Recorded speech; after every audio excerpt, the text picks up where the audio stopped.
Welcome back. If you're just tuning in, this is Daybreak. We're having a very good conversation here about our sports industry in Kenya, from corruption to infrastructure and sponsorship. And that's where perhaps we should now direct the conversation when it comes to endorsement and sponsorship, the ability to make money from your talent. Here's the thing. And Douglas, is it possible if a 19, 18-year-old is watching this show right now and they want to take the route that you have taken, financially, would you advise them? Because at the end of the day, you don't pay your landlord, you don't go buy bread with your talent. You do it with chums, you do it with money. Is it possible to turn your talent into an endorsement, into a sponsorship? We've seen it abroad, how it happens. Yeah, thank you for that. I think it is possible, as long as the young athletes have mentors. You remember in the 1970s, we had a lot of scholarship which were given to our athletes, and they all disappeared to the US. So in that period, we lacked role models. So we came to get the role models during the Abebe Bikila, who we were looking to. And I think that gap has actually eaten up a lot of Kenyans young. Because if you look at the sport fraternity now, we more endorse foreign athletes. We are in love with foreign athletes. And one question I always ask is that if you are a father or a parent in that case, why would you go and watch a foreign team while your kids are in the house sitting, doing nothing, because you have a tradition to keep? I think if you have to do that, you must allow your children to go out there and do something. Let them walk, let them ride a bike, let them do something. But yes, it is time taking. Right. You must invest time. Sarah, just a minute. For me, you see, like I was 19 years old. It took 4 years of investment and time for me to become a world champion. So I'm not going to say it's going to be easy, but if you do that and parents support them, we get all the support that we require, yes, you can make an income out of athletics. So just to rope you in, even from a legal perspective, our leagues here in Kenya seems not to have a commercial value pegged on it because of lack of structures in terms of the commercial value. Why is it so, and how can we go around that? Well, it's more about having an entrepreneurial mind, because every league is a sports property.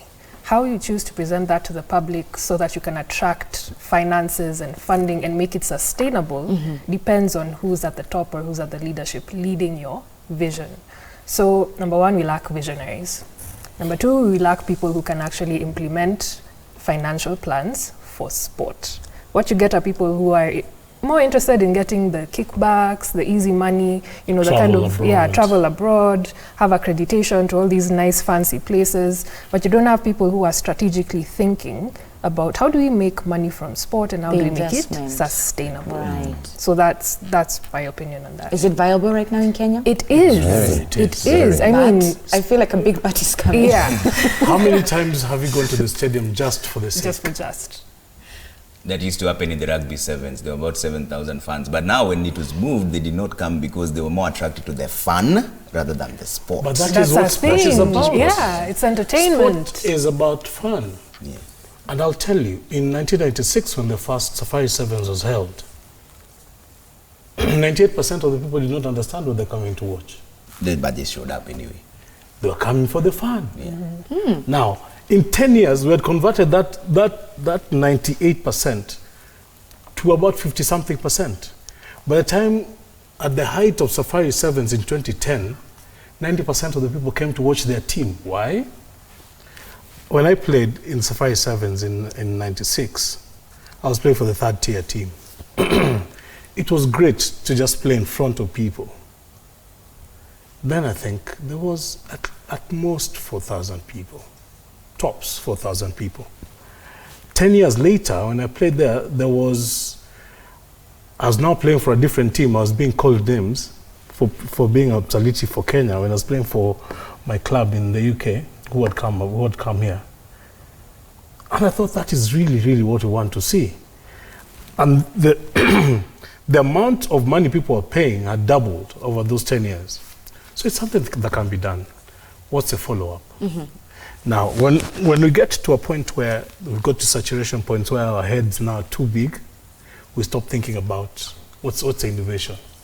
Oh, let's go to a bigger stadium.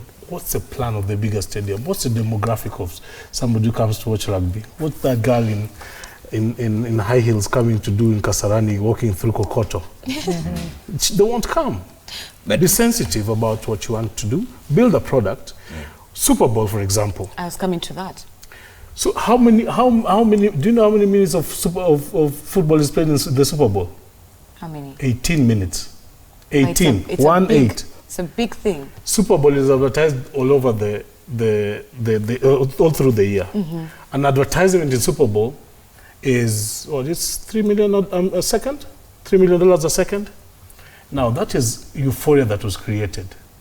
Let's not cheat ourselves that people will come to see Douglas running because he's a very good runner. Right. Create that environment to be fun enough Right. for him to come there. But then the likes of Douglas and Benjamin, and Sarah, this is to you. Do they understand that even when they make tunes, when they make their money from these games, that they can invest? Do they have someone who teaches them the investment portfolios that you will never be young forever? You will never be able to run or play. How much are you making So to be able the, to the invest? thing Because you need is, so some money to invest Douglas in and it. Benjamin are a notch above the average athlete.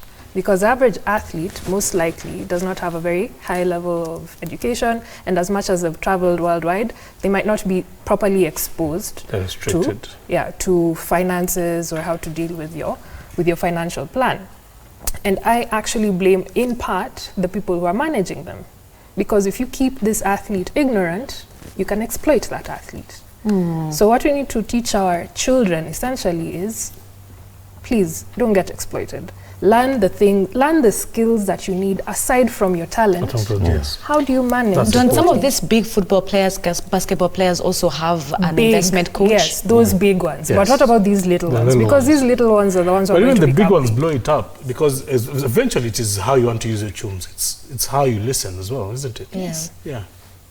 Douglas, Yeah. the issue is here is are we marketing our sports properly, and how come we're not having attracted sponsors? Because in AFCON, teams like Egypt had 9 sponsors, I really- Morocco had 6, South Africa had So you 6, talk about Harambee that one. Stars has only 1. Yeah. I only want to Why talk are about we attracting You sponsors? know, I was just looking at the other day. I looked at the Eliud doing break 2, and I thought it's a superb opportunity for this country to do marketing, right?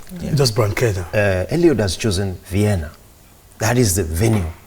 Then what do we have as Kenya? Kenya is the best place training in the world if Vienna is the best ground for breaking it.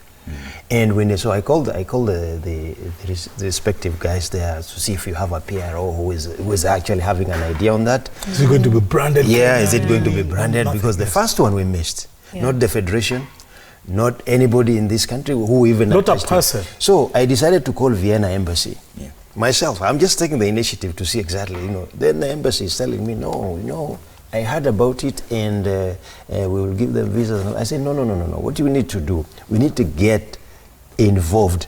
We need to showcase Kenya. Create If euphoria. already there's a video showing how Eliud is going to fly to Vienna, but we have nothing attached to Kenya. We as Kenyans are not actually into it, They're not but we are fun. We're good not in reading owning news, it. and they're saying, oh yes, Eliud has broken it. So this is the kind of marketing we are saying.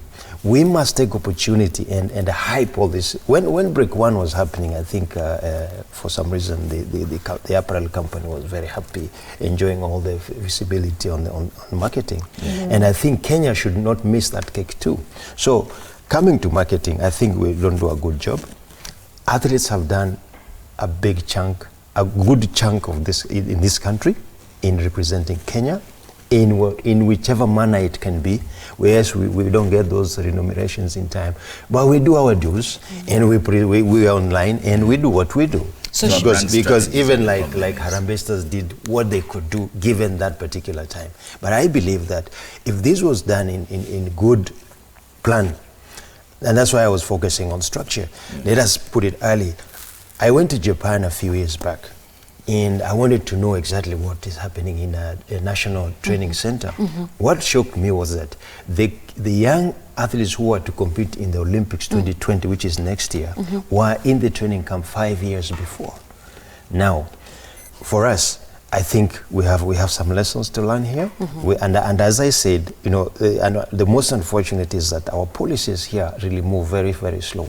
Yeah. We need to find a booster to boost this policy making, policy implementation, so that we can all speak in one language, that if it is Olympic 2020 next year. We are all into it. The whole country is into it. Not only the spectators, not only the athletes, not only the federation, but even the policies that back up that idea are ready. Yes, now like we should be debating on it like, yes, are we good? Let's go. So that, and then after that, we do a review. Where did we go wrong? What should we do next in 2024? But that is where the problem is. Our preparations is never on point, because now we are hosting the 2020 IAAF World Athletics Under 20 Championship, and we are not ready for it. We've not said that we are. When we were hosting the World Under 18, the late minister then oversaw a 3 months day and night working to ensure that the stadium is complete on time. Compare that to Tokyo, who are hosting the 2020 Olympics, and they're ready now. They're starting a 1 year countdown officially in the 24th. They were ready 3 years ago. Yeah. When we were playing there, when we were playing the Sevens there, they were ready. In fact, the Sevens was being played in one of the stadia that is going to host Rugby Sevens. Yeah. Now, do you know why that happens? Why we have to rush through things? It's because that's the time we can pass things chini ya maji. Quickly, do this. We have to do this. Yeah, it's nonsense. So it's on purpose. It's definitely on purpose. What stops us? What stops us from doing things early enough? Yeah. Now, coming to the marketing bit, Kenyan marketers think they're doing athletes and federations a favor by giving them money, and we've sold ourselves short. We've said, please to Saidieni, if you don't help us, we'll collapse. There's once I went into a marketer's office. We were playing in Australia and New Zealand then, and the previous year I'd been asked to speak with them because they saw Tusker on our shirts and wondered what it was, and we told them it was a beer. And there's a guy, a distributor, who had asked me to speak to this guy. I came back home and told the guy, is it possible to get Tusker to New Zealand and Australia? It's one region. Yeah. He told me that's not their market. Then when you go to him and tell him we need sponsorship, he tells you, I've got a few t-shirts I can give you. What value is there? So a brand strategy is they're the not same. good. I'm telling you, marketers across this country for sport are the same. Yeah. You go to them and they think, I had 20,000 I can give you. They don't see the value of it. Now, the government went an extra step and said, we'll give you rebates on, tax rebates on anything you give with sponsorship. None of them is coming forward And because now, they think they're doing us a favor. now that we're having this conversation of the commercial value of the sports industry in Kenya, Sarah, have we become a sport betting empire? Is Kenya a sport betting empire? No, we're not an empire. We're just people who enjoy betting. There's a difference. The people who are making money from us enjoying betting are the owners of the companies. Let's be clear. And most likely the owners are not Kenyans. No, they aren't. And yeah, majority of those owners are not So Kenyans. the money goes outside of the nation. Yeah, so lots of it Got goes something to say about that. outside, right? But sports betting is not bad. I mean, It's actually good. it's not bad because it means there's an interest with people watching sport and having a stake in you know the outcome of sport, and so we need to tap into that. And maybe, like you said, we need proper policies and structures so that some of this money can actually be used You know, the to arrogance. return And that into is the sport thing, because and the- use it to develop the sport. It arrogance was meant of to be a this- betting taxation at 35%. Yeah. Some of The it arrogance was of this supposed to go thing to the is sports just fund. exceptional. Yeah. How do you live? Do you know how under 20s are going to Brazil to qualify for the World Under 20 World Cup rugby? Hemingway just stepped in and gave us 4 million bob. This is the same country where a guy is spending his money to bet on SportsPesa, and we are promoting a Formula 1 team. A Formula 1 team, a speck of a letter is a lot of money. Yeah. Where's the government in protecting its tunes? It should be policy, and I say it so boldly, that if you're making tunes out of Kenyans, you must put it back. Yeah. Let me give you an example of Japan. Japan has what it calls Japan Sports Council. The council is the one in charge in developing all the sports in the country. They have a lotto, the betting. So people bet, like public bet, and the money they collect there, they send all these portions to all these different sports, and they manage it, and it's really nice. You know, they are lucky that they have this right systems. but not as Kenya, who we have very vibrant athletes. So we really need to look at it in depth and make good decisions. Not because we tend to, we've never come into a table and agree on what we should do, because we keep on blaming each other. And what we forget is that it is a Kenya which is going to fall, not individual. You're in the sporting fraternity. There was supposed to be a 35% taxation on betting farms, and most of it was supposed to go to the sports fund. And then it was turned to sports and arts, and then now part of it was moved to healthcare. It was, and we don't even know how much is being collected, number one. And the board itself is politically appointed. Did you know it was reduced, first of all? Yeah, because they also increased a lot of people who were benefiting from it. Yes. And the sports fund committee itself is politically appointed. Yeah. How do they make decisions of which money to go where at what point? It will never help sport. Why not? Why are they being? So why, it's all a of a sports sudden, fund, but it all of a doesn't help sudden we have federations which can't be given money directly, but we've got many other boards formed to distribute the money. How many boards are there now? So many along this. Take the money, ask the federations to tell you where they put the money. Yeah. All you need is an auditor. Finished. Yeah, but that's More and more boards. Why isn't that happening? Then how does your money get to your pocket if there's no other board? But the National sitting Sports that you- Fund, I think what people are missing is it was created in 2013 by the Sports Act, right? There needed to be a small period, a small window where the fund would have its board and then implement the National Sports Lottery, which would have catered for all these sports, by the way. Yeah. But between 2013 and 2014, there was nothing happening. 2014, we start seeing Sport Pesa. Sport Pesa then mushroomed and blew up. And then you start seeing mushrooming of other small sports betting companies. Had we had the National Sports Lottery from the very start, some This of would these never have problems happened. would never have happened. We wouldn't have to go to the sports betting companies and told them, now you have to pay this percentage if you want to continue your operations within Kenya.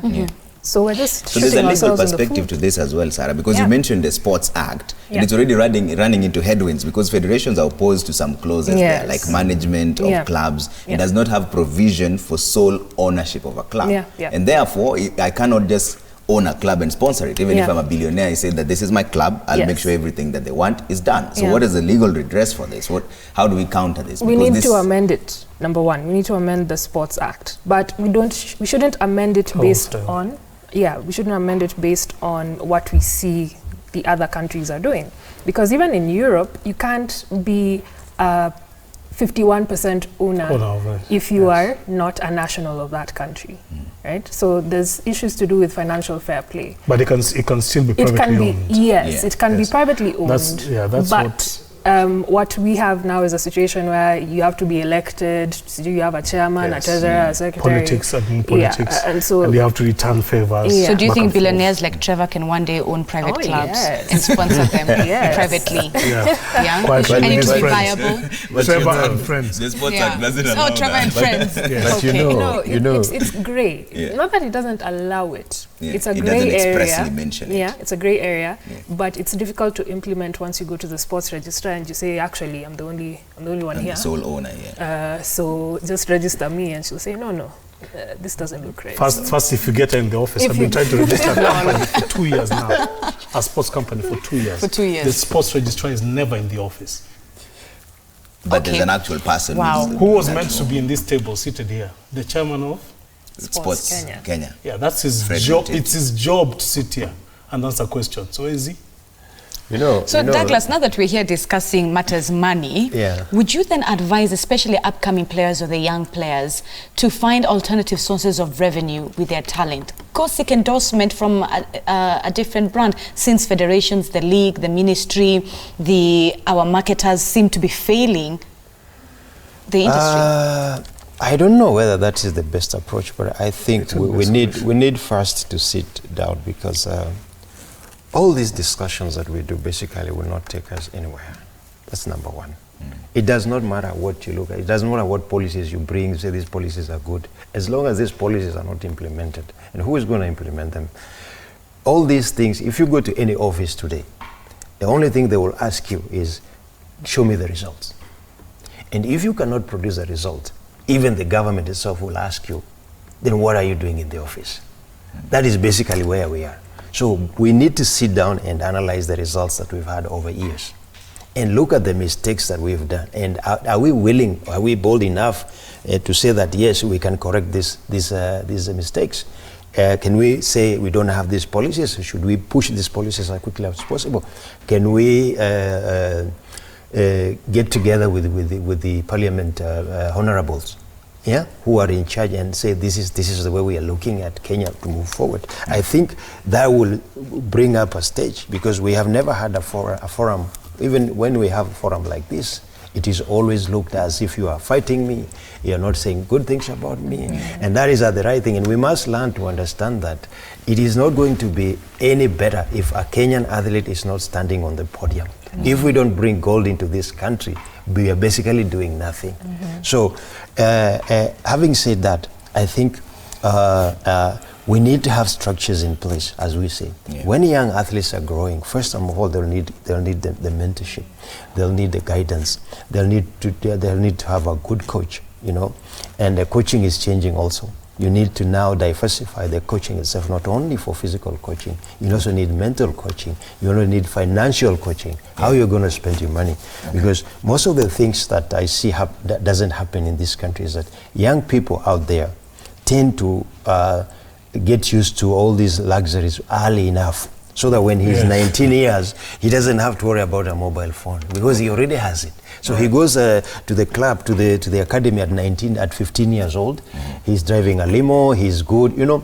But us, when we go to Europe for the first time, I tell you, 1 week, we are not going to play anything, because we'll have all this fancy, we have the digital, you know, the life is good, you know. And I say, hey, you know, I come from the hood, now I'm in London, you know. So I'll have to feel good that before I can be able to grasp. And as he was saying that when you come from the streets there, or the ghettos that we come from, and you are elevated very quickly, adaptation takes time. Even to understand what you need to do. You look good from the back, but you don't look for the nation. So we need to learn to look good for the nation, not for our individual needs. And we must come together, all of us as stakeholders, and discuss these issues so that we can move forward. Okay, I'll take that as a final one, Benjamin. Final word. Let's stop discussing politics, changing into politics, and put money into kids playing all over. I'd like to walk into bars and just find competitions with kids who are just wearing a uniform. That's all we need to do. All right, Sarah. I think we need to take this conversation off this table, off Twitter and Instagram, etc., and into the boardrooms where it counts. And I do think the solution for sport is in innovation and enterprise. All right. Thank you so much for making time. Benjamin Ayimba, renowned rugby coach. We have Sarah Ochuada, sports lawyer, and Douglas Wakiuri, former world marathon champion. Fred Muteti, the chairperson of Sports Kenya, had confirmed he did not show up. No explanations. We don't know what to say. But it is not important. This job is just another job that anybody can sit on and abscond. That's where we are. That's where we leave this discussion. When we come back, Kimani Mbugua is working out. Shape Up is what they're calling it, right? But before we can even rope in Kimani Mbugua, who will be working, doing the workout today, then we do the eating tomorrow. Let's look at your tweets and SMSs. All right, so we bring them up. Sagioko says, make sports permanent and pensionable. The idea of giving lump sums on the eve of tournaments is not motivational and mostly serves as a PR exercise. Sports people should be rewarded and the engagement structured. Let's build sports. Right. Still on Twitter, let's take a look at what you're saying. Regan, you say, I'm proud of the fight we showed in the African. Team spirit was at another level. This time, no delayed flight. I believe making it to such competitions is what we need to work on, because it adds up to the experience of the players. All right, let's see another one here. Kiprono Kip says the entire sports sector needs reforms. Corruption is no exception in the ministry. Remember the 2017 Under-20 athletics, how it was mismanaged, with PS Kaberi unable to explain how they ironed sports attire to over $1 billion. All right, Koila Victor, you say the problem in the structure is from the top right to the bottom. We've got a terrible system at the Athletics Kenya, down to poor coaching system and education, physio, terrible trucks as well. Then you've got Mzungu Management Group's own athletics in Kenya. Right. Albert Ombuna says preparations are shambolic. We treat our sportsmen like non-entities. Remember, they were promised 50 million in a bus by Dr. Ruto if they qualify for the AFCON. What happened? Juxtapose that to our neighbors in Tanzania. Okay, let's take a look at SMS. 22422 is our official SMS here at Citizen TV.